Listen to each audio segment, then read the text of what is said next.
We're going to factor the quadratic negative 2c squared minus 22c minus 60. Always look for a common factor first. And since our leading term here is negative, I'm looking for a common factor that's negative. And so I look at negative 2c squared, negative 22c, and then minus 60, and I can see they all have a common factor of negative 2. So let's factor that out. Negative 2, and then a bigger set of parentheses. So if I divide negative 2c squared by negative 2, I'm left with 1c squared. If I divide negative 22c by negative 2, I'm left with positive 11c. And if I divide negative 60 by 2, I'm left with positive 30.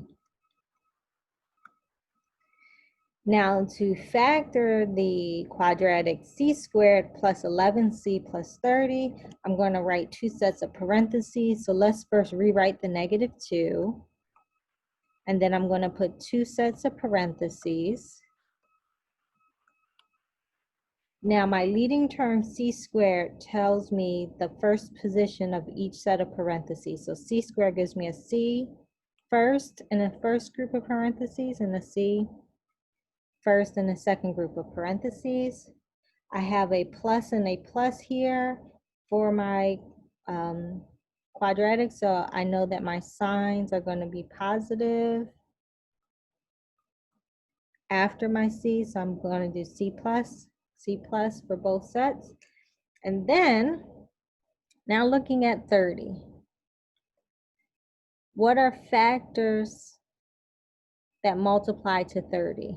Well, 1 times 30, that's not going to work. 2 times 15, that's not going to work. 3 times 10, that's not going to work either. 5 times 6. Okay, 5 times 6 is 30, and that gives us our C value. 5 plus 6 is 11, which gives us our B value. So that's what we want. So we have C plus 5 and C plus 6. So remember, when you have a quadratic and the leading coefficient is negative, you want to look to factor out a factor first, whether it be -1 or negative something else.